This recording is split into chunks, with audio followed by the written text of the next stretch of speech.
Getting you ready for a Friday night football game for the Orange for the first time this season, and David Reese is with us for the first time this year, a new one to the Syracuse roster, transferring from Cal. And David, you got your first taste of playing a dome game this past week. How awesome was it to be out there in the dome for the first time?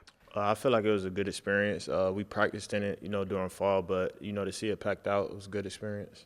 And you guys had quite the comeback, of course. What was kind of the message from the coaching staff and the players at halftime that allowed you guys to break through there late in the game against UConn? Just to play Q's ball. We knew we weren't performing to the standard that we could, so we just wanted to come out and play our like style of game. And obviously you've been around for a while in terms of college ball. I know you probably get asked a ton about it being your 8th year, but I guess what comes from that is a lot of perspective, and the reason why you're in your 8th year is you've dealt with some injuries. So when you reflect on kind of your journey, what do you take away from the fact that you're still standing and you've persevered through some injuries for sure? I'm just thankful God granted me the opportunity to keep playing and recover from those injuries. So I just want to give back to my team, pour into my teammates as much as possible, and just keep chasing my dreams.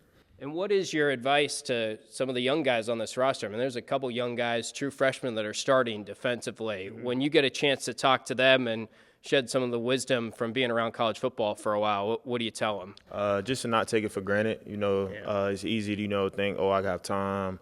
I got all these years of eligibility, but it runs out quick, and if you don't make the most of it, you'll look back and regret it. And your last stop was at Cal, so across the league a little bit, same conference. Mm-hmm. What made Syracuse the right fit right now, and why did you end up picking the Orange for this year?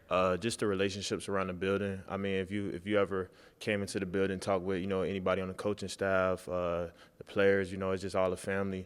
And I feel like that was big for me going into my last year. I wanted to be somewhere where I was wanted, and just to thrive and continue to help people. Talking about those relationships a little bit, let's start with Fran. Mm-hmm. What's it been like getting to know him? And I'm sure from moment one when he calls these recruits and everyone, they all rave about how genuine he is and how that was a big part of it. Yeah, I would say the same. When you talk to him, it's almost like not even talking to a head coach. We kind of just talked about life and just kind of got to know each other a little bit. So, that was good. And then what about Elijah Robinson as a defensive coordinator that has a lot of experience working with the D-line group? Coach Robinson and Coach Nick Williams, it was kind of the same thing, just talking, getting to know each other. And, you could just feel the genuineness if you ever get a chance to meet him and talk to him.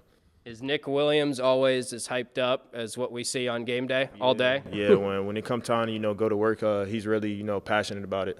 Yeah, well, we got to ask you, too, as an edge rusher, you got Dwight Freeney in the halls sometimes now. What's that been like, getting to talk to him about football and how to improve? That's almost like it don't even feel real, to be honest. I can remember watching him on the Colts, just playing and then looking up one day and he coaching me. So, giving me pointers and stuff like that. So, it's just a full circle moment. I'm just thankful for the opportunity.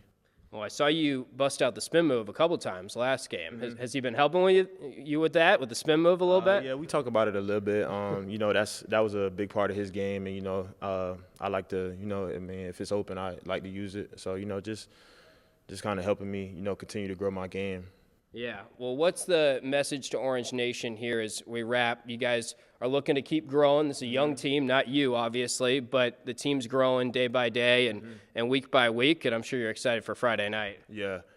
You say the message? Yeah. Just to the fans, being a new guy, and I know you want as much support as possible on Friday night. Yeah, I would say, just make it loud, right? Yeah, just come out, support, be genuine with the support, don't switch up, and yeah.